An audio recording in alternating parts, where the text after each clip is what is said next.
என்னடா சம்சா கடை இருக்குன்னு பார்க்குறீங்களா? நம்ம நாகர்கோயிலே இருக்கிற லெஜெண்டரி சம்சா கடை. நம்ம பஸ் ஸ்டாண்டுக்கு பேக் சைடில் இருக்கிற சம்சா கடை. நிறைய பேருக்கு வீடியோ பார்க்குற நிறைய பேர் கண்டிப்பாக தெரிஞ்சிருக்கும்.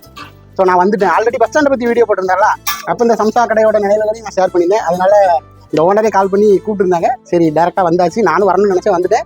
ஸோ இந்த சம்சா கடையை பற்றி என்னெல்லாம் இருக்கிறத இந்த ஓனர்டே அவங்களோட மெமரிஸ் எல்லாத்தையும் கேட்டு தெரிஞ்சுக்கலாம். என் பேர் மணி, வடமணின்னு எல்லாரும் சொல்லுவாங்க. 40 வருஷமா நான் அந்த பேர் எடுத்திருக்கேன். கம்பெனி பிறந்து சுதன் சம்சா காரணம். நான் 40 வருஷமா தொழில் நடத்திட்டு இருக்கேன். என்கிட்ட நிறைய வியாபாரி மாதிரி எடுத்துட்டு போறா.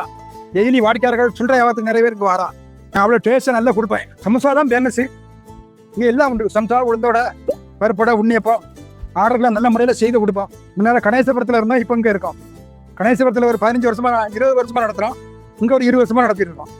அவர் தான் மெயின் மாஸ்டர். சின்ன பிள்ளைல என்கிட்ட வேலைக்கு வந்தார். நாராஜ கோயில் போயிட்டு வரக்கூடிய ஆட்கள், பஸ் ஸ்டாண்ட் வரக்கூடிய ஆட்கள் எல்லாரும் வந்து வாங்கிட்டு போ.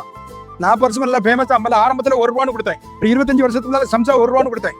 அப்புறம் 2 ரூபா, அப்புறம் 3 ரூபா, அப்புறம் 4 ரூபா. காலப்போக்கில் விலைவாசிலாம் கூடனால இப்போ 5 ரூபாய்க்கு கொடுத்துருக்கோம். நாளைக்கு 6000 7000 சம்சா போடுவோம். இது 40 வருஷமா நான் தொழில் நடத்திட்டு இருக்கேன். இப்போ என் மருமகன் நடத்திட்டு இருக்கா. தெரியாதவங்க இதை வச்சு தெரிஞ்சுடுங்க. நார்மல் அண்ணா பஸ் ஸ்டாண்ட் பக்கத்தில் இருக்கு சம்சா கடை. எல்லாத்துக்கும் தெரியும். கன்னியாகுமரி மாவட்ட மக்கள் அவ்வளோ வரைக்கும் தெரியும். நம்ம கடையில் சம்சா நல்லா இருக்குன்னு தெரியும். எல்லாரும் தேடி வந்து வாங்குறாங்க. எல்லாரும் வாங்க. ஆமா, நல்லா இருக்கும். ஓகே, நன்றி. உங்க தொழில் இன்னும் மேல மேல வளர